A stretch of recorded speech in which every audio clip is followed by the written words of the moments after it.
بار بار مجھے کہا جا رہا ہے کہ یہ جو معذرت آپ نے دوبارہ کی ہے یہ بھی قابل قبول نہیں ہے، اور اس طبقے کا بنیادی مقصد یہ ہے کہ میں یہ مانوں کہ میں نے گستاخی کی ہے اور پھر میں گستاخی سے معذرت کروں۔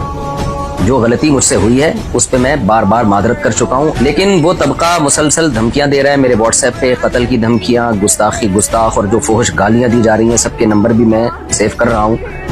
تو یہ سب کچھ چل رہا ہے میرے ساتھ، تو مجھے خیال ہوا کہ میں ایک علمی لحاظ سے بہرحال میں اس پہ ایک ویڈیو ریکارڈ کرواؤں۔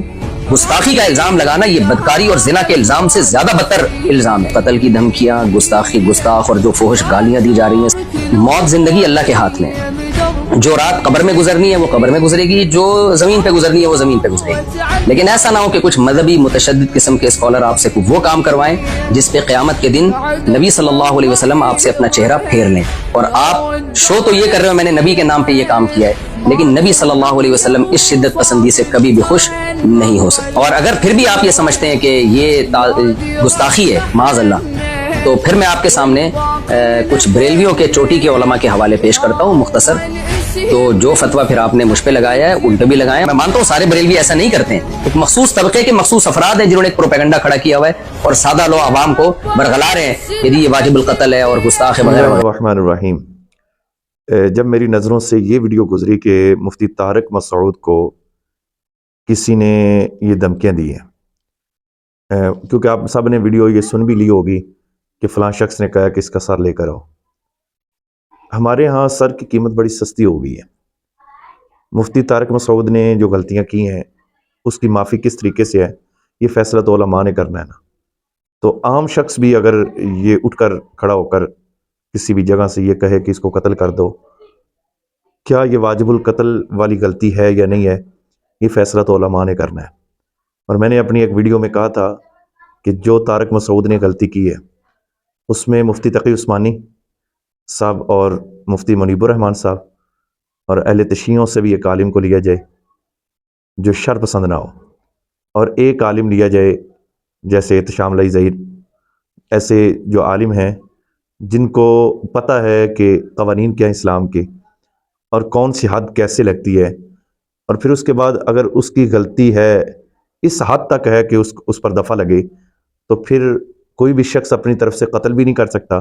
جب ریاست موجود ہے، قانون موجود ہے، تو کسی کو آپ یہ حکم نہیں لگا سکتے کہ تم اس کا سر لے کر آؤ یا قتل کرو۔ مفتی صاحب نے وضاحت کے طور پر بھی بیان 2 جاری کیے،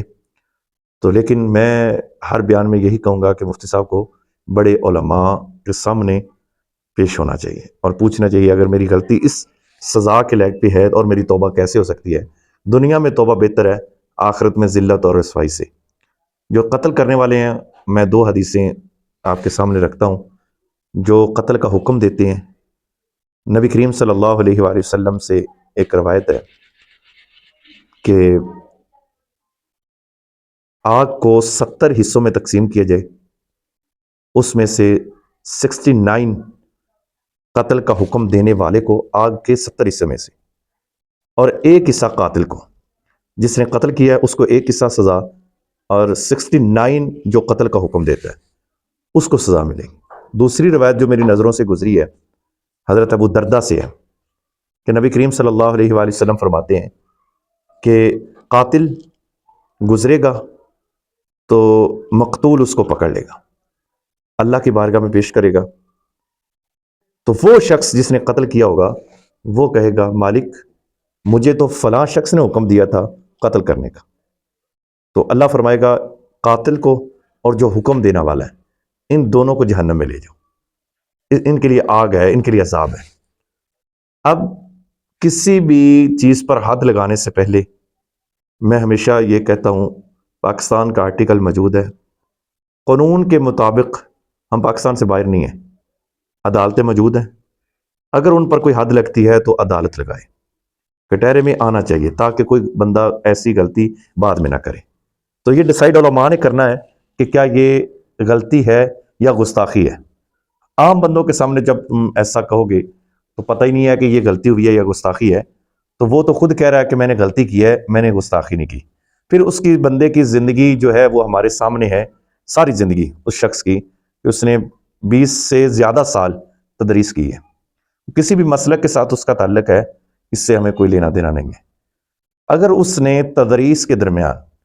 اگر کوئی ایسی بونگیاں ماری ہیں تو پھر تو سزا کا مستحق ہے،